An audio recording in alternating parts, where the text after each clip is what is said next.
Hello and welcome to Confessions of a Former Corporate Warrior. I spent 22 years in corporate America, and let's just say that I've got some stories to share. On this channel, I share my true stories and, more importantly, the lessons that I learned from my experiences. Let's get into today's story, which is titled Sexual Harassment at the Work Conference. I was at a work conference in Florida, and sidebar, I wasn't even supposed to be there. I was actually on scheduled PTO at the time. My family was moving into a new house. And when I talked to my manager about this, I was told it's your decision, but it's going to look really bad on you if you don't go to this conference. On the day that the moving truck came and moved my husband and our kids and our pets into a new home, I was in Florida getting sexually harassed at a conference. It was in September, and my first event at the conference was a dinner. And prior to the dinner, there was a 1 hour cocktail hour. There were about 50 people part of this dinner. The first hour at the cocktail hour, everyone's just kind of walking around and saying hi, how you doing? And since it was in September, a lot of the chit chat was, how's back to school going? How are your kids doing? How's your spouse doing? I chatted with a bunch of people, and the very last person that I chatted with was this guy who, when I asked him, how's his family and how are things going, he said to me, my wife is a fucking bitch. My wife is a fucking pig. My wife needs to get the fuck out of the house and get a job. And he kept going on and on. I am not exaggerating with the F bombs. And I kept getting more and more uncomfortable as I was listening to him. And eventually I stopped him and I said, it sounds to me like your wife is depressed and needs some help. His response to me was, I don't give a fuck about her. We're going to get a fucking divorce. And so he became extremely heated with me about his wife and dropping F-bombs about her, and I did not understand why. We went and sat down for dinner, and I made a beeline to try and sit as far away from him as I could, but that was not the case. And I sat down next to some guy I didn't know to my left, and then two guys across from me that I didn't know. And this guy, he decided to sit down on my right where there wasn't even really a seat, but he sat down on my right and basically sat right on top of me. Now, throughout the dinner, multiple people walked by, including this guy's manager, making note of how close he was sitting to me and that he was basically sitting on top of me. And so about halfway through dinner, this guy decides that he's going to caress my thigh under the dinner table. I immediately froze. I didn't know what to do. And if you're a woman who's been in this situation, you know exactly what I'm talking about. Everyone says, why didn't you say something? Why didn't you do something? Because in the moment, you're worried that anything that you say or do will only come back to hurt you. And you really don't know what to say or do. So you don't do anything and you freeze. And I was surrounded by men. I had this guy to my right, another guy to my left, two guys across from me. So I felt completely uncomfortable speaking up. When dinner was over, we all had to get into Ubers to go back to the hotel. The company did not have any bus transportation for us. And this guy made a huge effort to get into an Uber alone with me.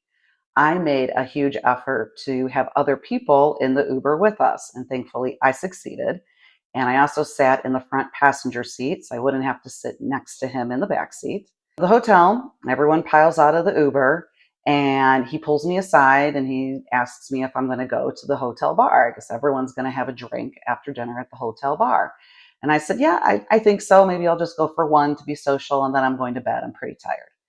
And he said, I'm going to go back to my hotel room and change into something more comfortable, and then I'll meet you at the bar. The next day, I reached out to my manager and told my manager that one of the managing directors at the conference got a little touchy-feely with me, and it made me extremely uncomfortable. This person happened to be in my territory, and I was expected to see this person on a somewhat regular basis and also take them out to lunch every once in a while. And after what had happened at the conference dinner, I absolutely did not want to spend any one-on-one time with this guy. So mentioned it to my manager, and she said, by the way, I'd never had any situation like this happen before. Well, I take that back. I did have situations happen like this before, but I never felt to the point where I was unsafe and needed to bring it up to my manager. But this time I did. And so I shared the whole story with my manager, and my manager said, "Well, I know you're getting on a plane later today to go home, so why don't you let me talk to HR for you?" And something in my gut told me that that was not the right move, but I trusted this manager and I said, "Sure, why don't you talk to HR and then I'll have a conversation with them." Well, to this day, I have no idea what version of the story HR heard. All I know is that the first version that they heard was not my version. We go through the whole investigation with HR, and at the end of the day, they come back to me and tell me that because there was no evidence or witnesses, even though there were 50 people there that saw him sitting on top of me, but because there wasn't any evidence, it was a he said, she said situation, and he denied it, and there's nothing they can do. Told HR, "Well, I'm pretty uncomfortable now, even more so, working with this guy. So, what am I supposed to do? He's in my territory. I'm supposed to work with him." And HR blew me off and said, "Go talk to your manager." So, I emailed my manager, no response. Called my manager on her work phone, no response.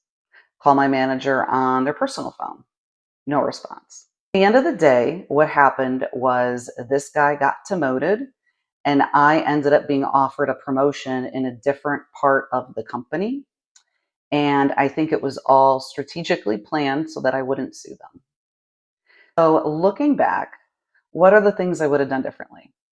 Well, if I had the strength back then that I have now, I would have said something in the moment. I would have said something to the guy that dropped the F bombs about his wife and the guy that sat on top of me and caressed my thigh under the dinner table. I would have said something to him in the moment to get him to stop. I was young then. I wasn't quite sure what to say, and so I didn't say anything. The second thing that I would have done differently is I would have told some other people at the conference, probably some women, about the things that he said and did so that when it did come up with HR, I would have witnesses. The third thing that I would have done differently is I would have been a little more strategic about sharing the news with my manager and with HR. Now, I'd never been in a situation like this before. And now I know that you need to have certain kind of things documented and there's certain buzzwords that you should use. There was no chat GPT back then to help me. Thank you so much for watching. If you're enjoying my videos and my stories, please subscribe to my channel and also please like my videos because that pushes them out to more people that could really use this type of advice. Thank you so much, and please stay tuned for my next video, which is titled Chaos After the Separation Agreement. See you soon.